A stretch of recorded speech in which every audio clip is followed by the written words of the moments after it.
Paul Owen, an excerpt from American Psycho by Brett Easton Ellis.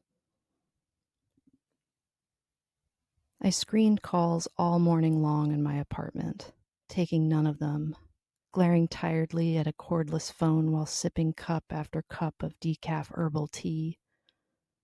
Afterwards, I went to the gym where I worked out for 2 hours. Then I had lunch at the health bar and could barely eat half of the endive with carrot dressing salad I ordered. I stopped at Barney's on my way back from an abandoned loft building I had rented a unit in somewhere around Hell's Kitchen. I had a facial. I played squash with Brewster Whipple at the Yale Club, and from there made reservations for 8 o'clock under the name Marcus Halberstam at Texarkana, where I'm going to meet Paul Owen for dinner. I choose Texarkana because I know that a lot of people I have dealings with are not going to be eating there tonight. Plus, I'm in the mood for their chili-wrapped pork and 1 or 2 Dixie beers.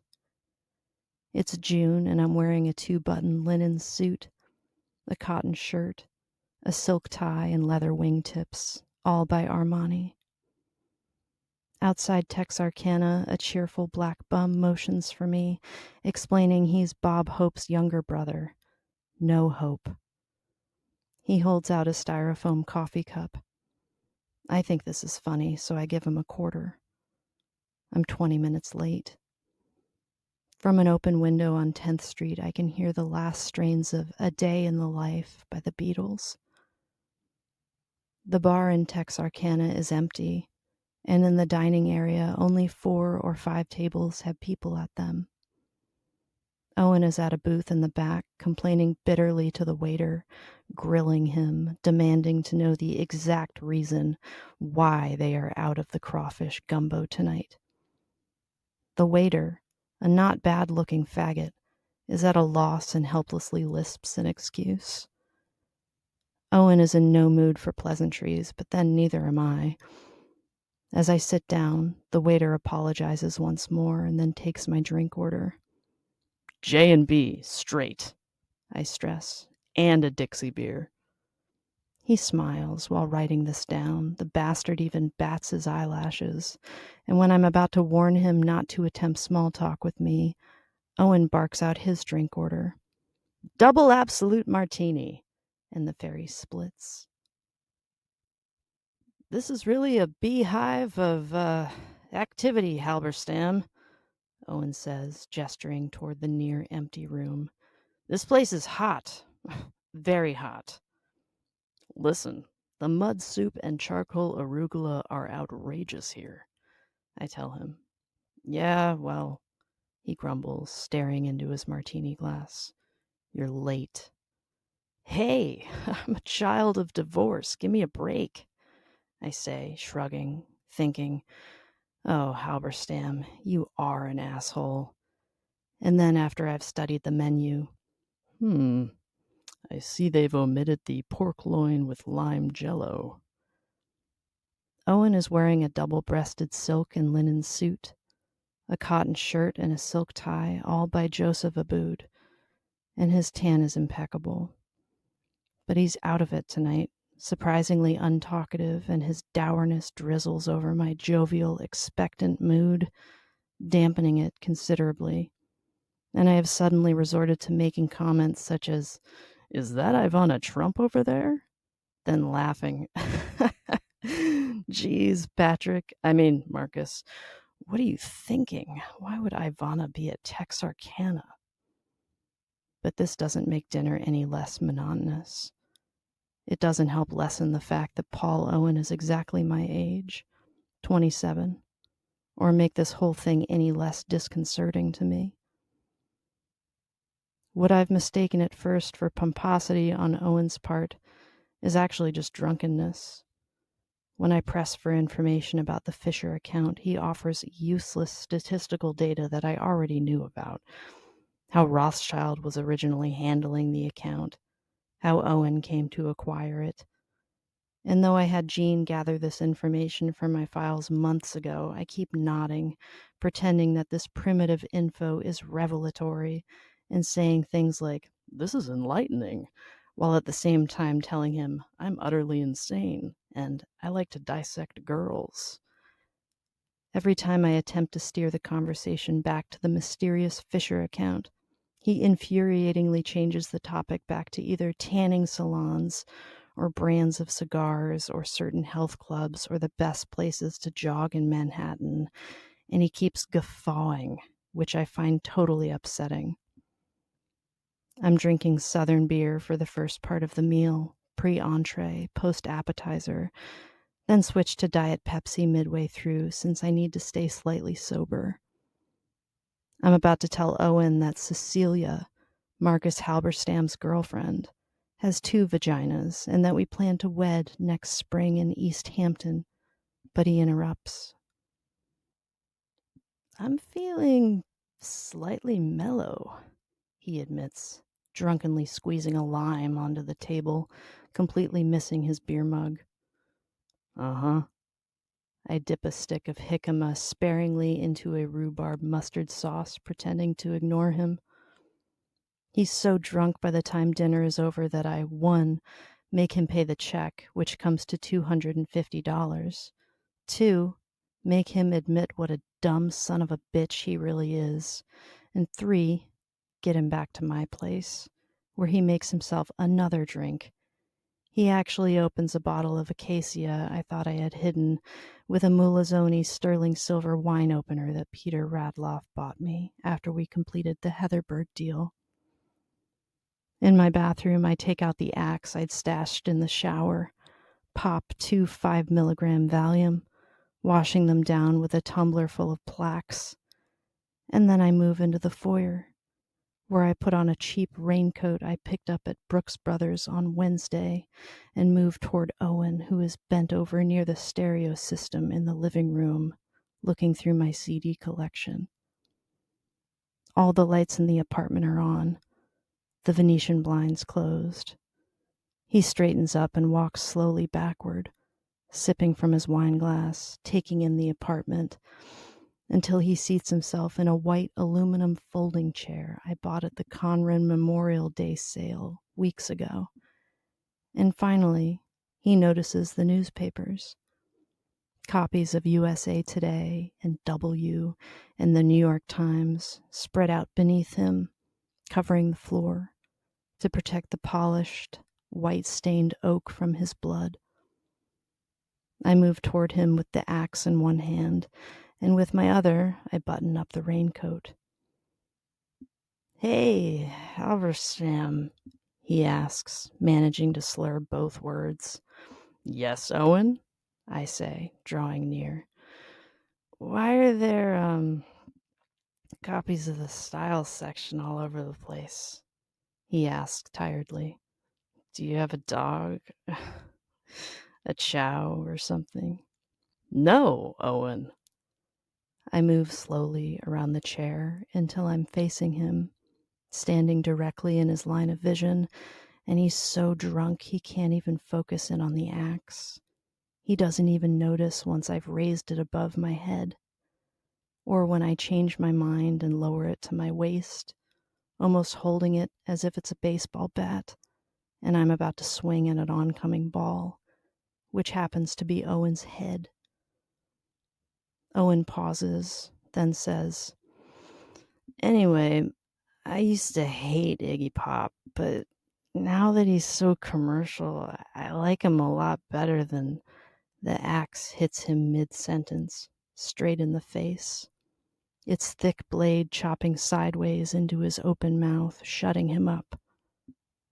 Paul's eyes look up at me, then involuntarily roll back into his head, then back at me, and suddenly his hands are trying to grab at the handle, but the shock of the blow has sapped his strength. There's no blood at first, no sound either, except for the newspapers under Paul's kicking feet, rustling, tearing. Blood starts to pour out of the sides of his mouth shortly after the first chop, and when I pull the axe out, almost yanking Owen out of the chair by his head, and strike him again in the face, splitting it open, his arms flailing at nothing, Blood sprays out in twin brownish geysers, staining my raincoat. This is actually accompanied by a horrible, momentary hissing noise, actually coming from the wounds in Paul's skull, places where bone and flesh no longer connect. And this is followed by a rude farting noise caused by a section of his brain, which due to pressure forces itself out, pink and glistening, through the wounds in his face. He falls to the floor in agony, his face just gray and bloody, except for one of his eyes, which is blinking uncontrollably. His mouth is a twisted, red-pink jumble of teeth and meat and jawbone. His tongue hangs out of an open gash on the side of his cheek, connected only by what looks like a thick, purple string. I scream at him only once. "Fucking stupid bastard! Fucking bastard!" I stand there waiting, staring up at the crack above the Annika that the superintendent hasn't fixed yet. It takes Paul 5 minutes to finally die, another 30 to stop bleeding. I take a cab to Owen's apartment on the Upper East Side, and on the ride across Central Park in the dead of this stifling June night, in the back of the taxi, it hits me that I'm still wearing the bloody raincoat. At his apartment, I let myself in with the keys I took from the corpse's pocket, and once inside, I douse the coat with lighter fluid and burn it in the fireplace. The living room is very spare, minimalist. The walls are white pigmented concrete except for one wall, which is covered with a trendy large-scale scientific drawing. And the wall facing Fifth Avenue has a long strip of faux cowhide paneling stretched across it. A black leather couch sits beneath it. I switch on the widescreen 31-inch Panasonic to Late Night with David Letterman, then move over to the answering machine to change Owen's message. While erasing the current one, Owen, giving all the numbers he can be reached at, including the seaport for God's sake, while Vivaldi's Four Seasons plays tastefully in the background. I wonder aloud where I should send Paul, and after a few minutes of intense debating, decide London. I'll send the bastard to England, I cackle while turning the volume down on the TV, and then I leave the new message. My voice sounds similar to Owen's, and to someone hearing it over the phone, probably identical. Tonight, Letterman has on Stupid Pet Tricks. A German shepherd with a Mets cap on peels and eats an orange. This is replayed twice in slow motion.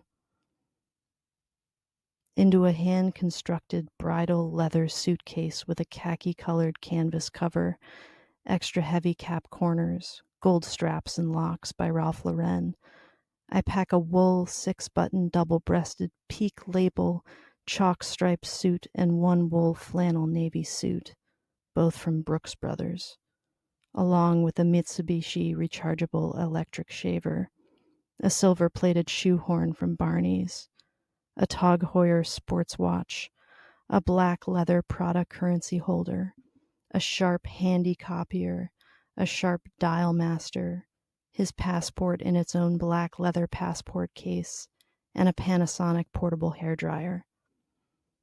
I also steal for myself a Toshiba portable compact disc player with one of the discs from the original cast recording of Les Miserables still in it.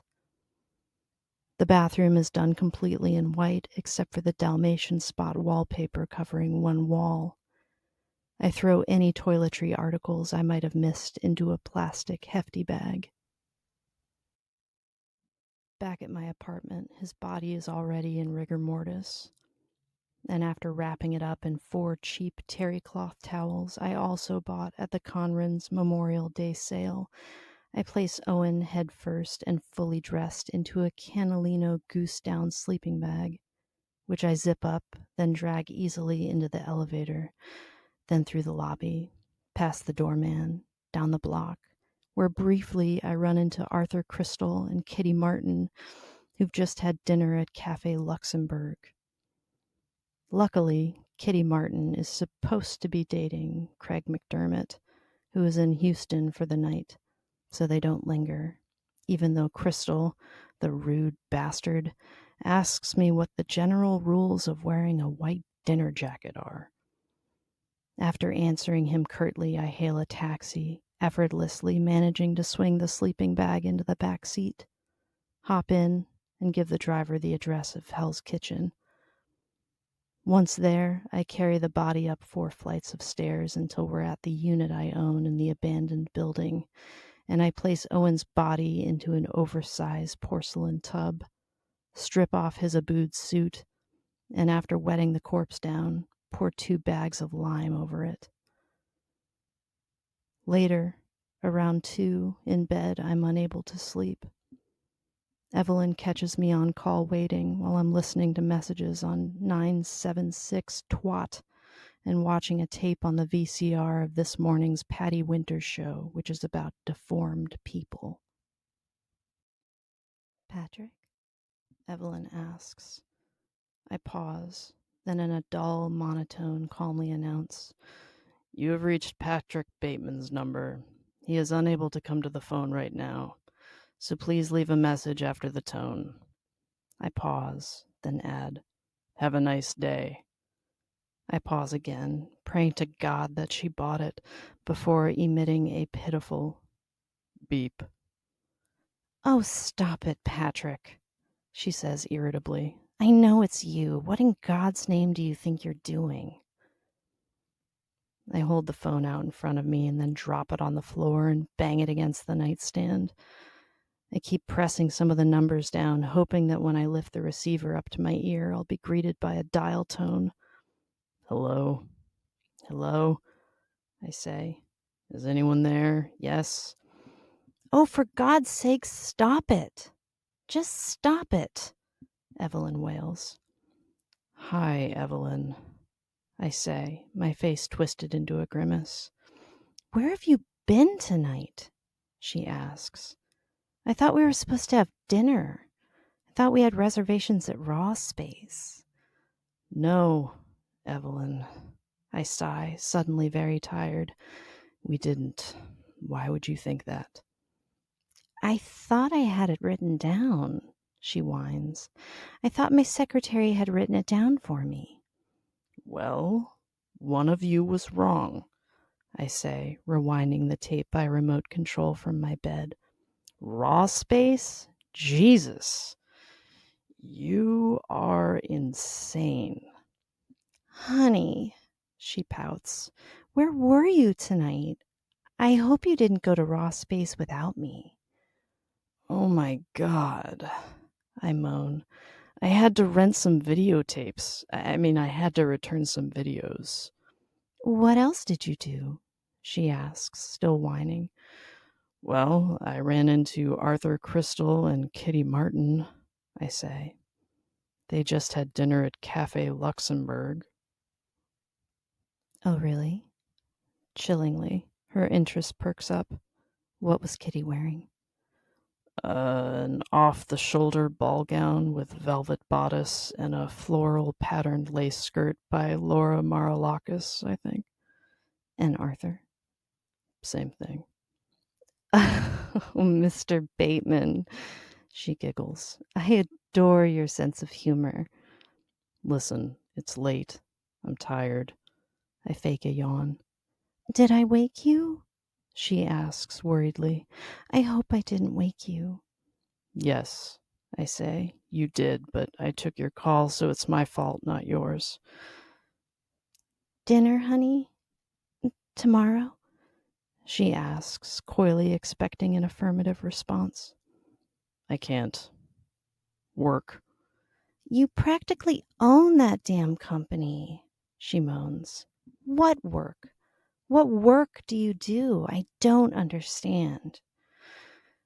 "Evelyn," I sigh, "please." "Oh, Patrick, let's go away this summer," she says wistfully. "Let's go to Edgartown or the Hamptons." "I'll do that," I say. "Maybe I'll do that."